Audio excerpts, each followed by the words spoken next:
Hi, my name is Yukiko Okazaki, Yuki, Director of International Programs at the Fundación Ortega Marañón in Toledo, Spain. I'm originally from Japan and I have lived in Spain for more than 30 years and I started work at the Fundación in 1994. Today, I would like to show you around my favorite and beautiful city, Toledo.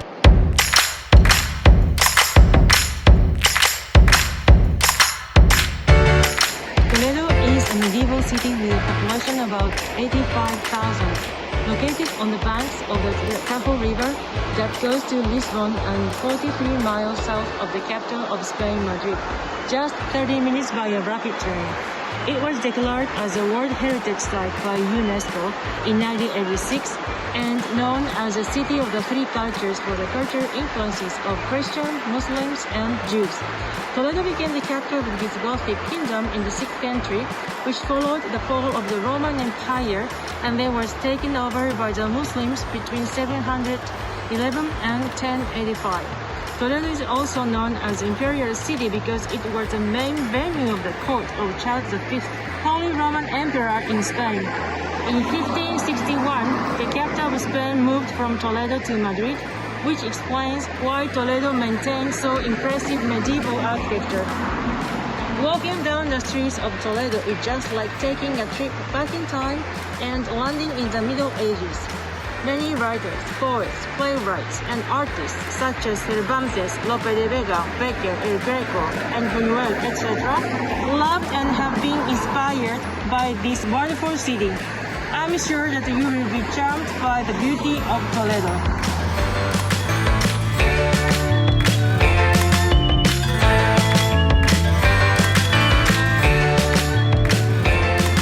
We are at one of the three entrances of the old city, the Puerta de Bisagra, a beautiful ancient gateway that is in fact two gates.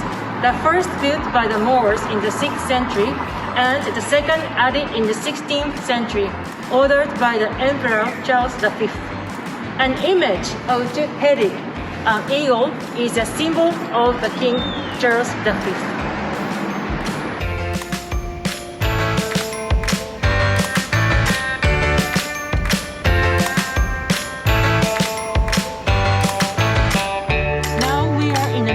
Of the old area of Toledo.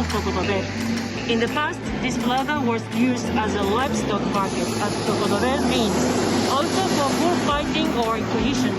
Nowadays, it's used for festivals, the local meeting point, and spend time to relax. Right there, we see Alcázar, which now is used as the Army Museum and the Regional Library. And from here, the Toledo's main street starts towards the cathedral. The name of this street is called Calle Comercio or Calle Ancha, which means wide street. It is not wide at all though. Let's start to walk around El Casco, the old area of Toledo. We are at the Mosque of Cristo de la Luz, built in 999, more than 1,000 years ago. One of the 10 mosques that were built in Toledo during the Moorish period and the only one that remains in good condition nowadays. According to a legend, when the King Alfonso VI arrived in Toledo after his victory of capturing the city from the Muslims in 1085, his horse fell in front of this chapel and the candle has been continuously burning in the cracks of the stone wall throughout the entire rule of Muslims. And when the king further explored the place, he discovered a crucifix. The Cathedral of Toledo is huge and its imposing size is a reflection of the historical importance of Toledo, and the cathedral as a spiritual center of Spanish Church and the seat of the Primate of Spain. The Toledo Cathedral is one of the three 13th century high Gothic cathedrals in Spain and is considered to be the height of the Gothic style in Spain. The site on which the cathedral was built was previously Visigoth Cathedral in the 6th century and then used as a mosque by Muslims. Construction of Toledo Cathedral began in 1227 and work lasted for 3 centuries. as a mixture of architectural styles can be observed. Constructed in a pure French Gothic with flying buttress on the exterior, it has Spanish decorative style on the interior, with mudéjar and plateresque work. In the sacristy, there is an authentic art gallery, Greco, Caravaggio, Van Dyck, and my favorite place is a Transparente.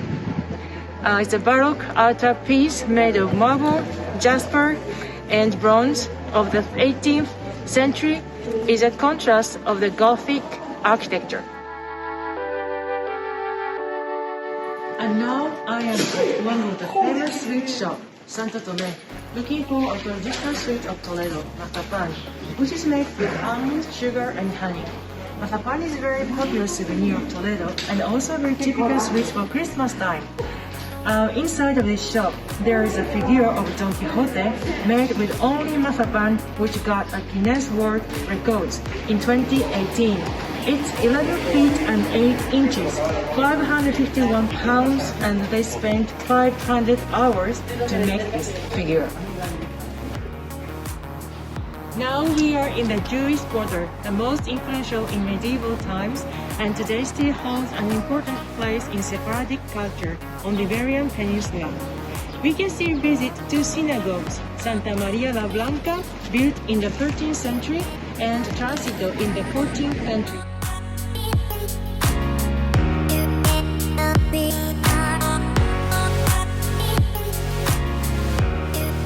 Here, Casa del Judío traveled underground in the 14th century, and there's a museum where we enjoy the broad collection of paintings of El Greco.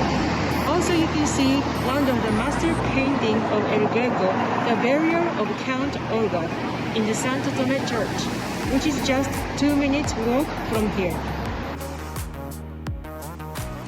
If you keep walking, you see the monastery of St. John of the Kings, founded by the King Ferdinando II of Aragon and Queen Isabella of Castile to commemorate both the birth of their son, Prince John, and their victory at the Battle of Toro in 1476 over the army of Alfonso V of Portugal. The king and the queen's will was going to be buried here, but they changed their mind to be buried in Granada when they finally captured the city, the last Moorish stronghold in Spain in 1492. Guess what the chains and manacles are? These were hung up in 1494 as votive offerings. The chains refer to the prisoners freed during the long Granada campaign and are intended as a symbol of the victory of the Christians. Do you know what it is? It's called cobertizo. Cobertizos were made to join two buildings so that there's no need to go out the street, but were prohibited at the beginning of the 16th century due to the sanitary issues. Always in shadow, accumulation of garbage and human organic waste, etc. Imagine a knight on a horse with a long lance.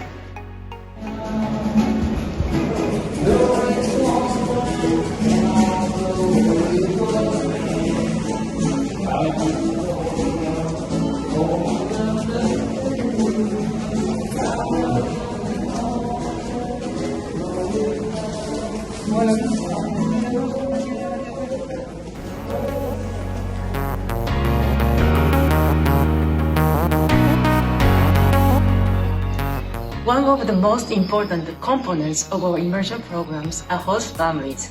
Actually, more than half of students choose to live with host family than stay in the residence during whole or half semester, looking for an opportunity to practice their Spanish and get immersed in Spanish life and culture. But this is also a great opportunity for Spanish families to get to know other cultures and people. Let's ask Arilangues family about their experiences. Hola. Hola, buenas. Somos la familia Arriero Lirangues. Nuestra familia está compuesta por mi padre José, mi madre Isabel, mi hermano Rodrigo, Óscar y yo, que soy Borja. Llevamos colaborando con la fundación unos 24 años, desde que nosotros éramos muy jóvenes, muy pequeños. Y la verdad es que es una experiencia muy buena, para nosotros como familia y también para los estudiantes que venís aquí a casa. Conocéis más sobre nuestro país, cultura, gastronomía, muchos buenos momentos. Y en este tiempo pues también hemos tenido muchas anécdotas muy divertidas, sobre todo cocinando, algún problema con la primera tortilla de patata, pero bueno, son cosas normales. Esperamos que próximamente viajéis a Toledo, a España, a conocernos y estaremos encantados de vivir con vosotros. So, see you soon. Adiós. Bye. Bye bye. We are in the terrain of the farm from where you can enjoy this wonderful view of Toledo. I hope you have enjoyed my walking tour. Attending a 100% immersion program is very challenging, but I can tell from my own experiences it's worth it. Not only because you will have fantastic and unforgettable experiences, but also because you will get professional skills such as problem resolving skills, communication skills, flexibility and adaptability, etc. Get more confidence in yourself, especially when you have a lot of time to reflect on your life in this wonderful, beautiful, medieval city, Toledo. So I hope to see you soon. Bye!